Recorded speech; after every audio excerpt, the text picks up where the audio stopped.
bersama saya, Dinda Ramadhani Oktavia. Selamat datang di Suara Pengabdian, podcast yang membahas nilai-nilai bela negara dengan cara santai tapi penuh dengan makna.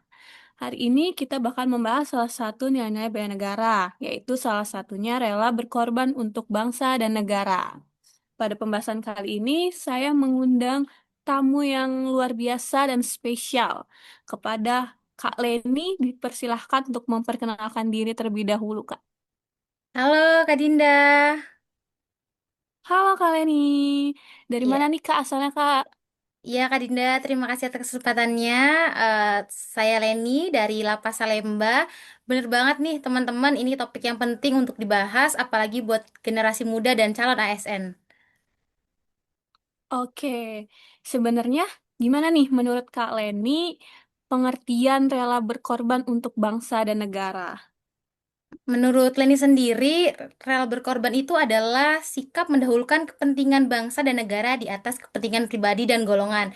Jadi nih Kak, kita harus siap memberikan waktu, tenaga, bahkan pikiran untuk kebaikan bersama.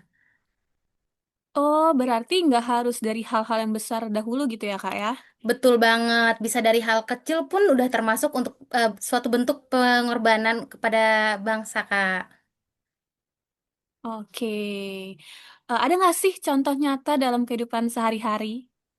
Banyak banget, Kak. Misalnya, kalau dalam bekerja tuh kita harus disiplin waktu, terus tidak melakukan tindakan korupsi, membantu sesama tanpa pamrih. Terus yang penting banget kita mengutamakan kepentingan umum di atas kepentingan pribadi.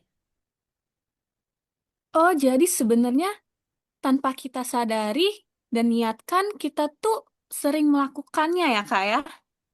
Iya Kak, bener banget. Tinggal kita aja nih sadar atau niat atau enggak nih sebagai bentuk bela negara Kak. Oke, untuk zaman sekarang kan zaman anak muda nih. Kalau untuk anak muda sendiri, bagaimana sih bentuk rela berkorban itu? Kalau buat anak muda nih bisa dari belajar dengan serius nih untuk masa depan bangsa. Terus di era digital nih yang informasinya belum pasti tuh jangan cepet mudah nangkap informasi, nggak menyebarkan berita hoax, dan ikut menjaga persatuan meskipun berbeda pendapat. Oke, biasanya untuk anak muda ini susah ya mengalahkan ego anak muda Bener itu sendiri. banget, Kak. Oke, kalau untuk dari pengalaman kalian ini sendiri nih, pernah nggak sih melakukan hal-hal rela berkorban? Kalau untuk saya sendiri pasti pernah ya. Pasti Kak Dinda juga pernah kan. Misalnya nih Kak, Iya, betul.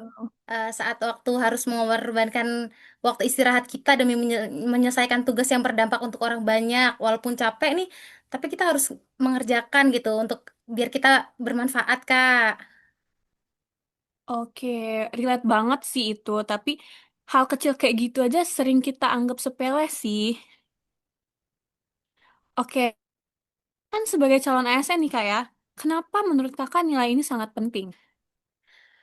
Karena ASN adalah pelayan masyarakat ya Kak. Harus siap mengorbankan waktu, tenaga, bahkan kenyamanan pribadi demi pelayanan yang maksimal Kak. Oke, jadi bukan hanya untuk sekedar bekerja, tapi juga pengabdian ya Kak ya. Bener banget Kak, ASN harus punya integritas dan semangat melayani. Oke, terakhir nih Kak ya, pesan untuk teman-teman. Apa tuh Kak? Buat teman-teman semua nih, jangan tunggu jadi pahlawan untuk berkorban. Kita bisa mulai dari hal kecil, mulai dari diri sendiri, dan mulai dari sekarang yang pastinya, Kak. Oke, dari pembahasan kita hari ini bisa kita simpulkan bahwa rela berkorban untuk bangsa dan negara bukanlah hal yang selalu besar atau sulit, tapi bisa dimulai dari hal-hal sederhana seperti disiplin, peduli sesama, dan mengutamakan kepentingan bersama. Sebagai generasi muda, kita punya peran penting untuk menjaga dan membangun bangsa dengan cara memberikan yang terbaik dari diri kita, sekecil apapun itu. Benar kan, Kak? Bener banget, Kak Dinda. Kita harus punya sikap yang rela berkorban, Kak, untuk bela negara. Oke, baiklah. Sepertinya Kak, kita udah di penghujung acara nih. Terima kasih buat Kakak yang sudah menyempatkan waktunya untuk datang ke acara Suara Pengabdian, yaitu podcast podcast kami. Terima kasih sudah menonton kami. Sampai jumpa di episode selanjutnya. Ya, Dadah. terima kasih teman-teman. Terima kasih Kak Dinda atas kesempatannya. Makasih juga, Kak.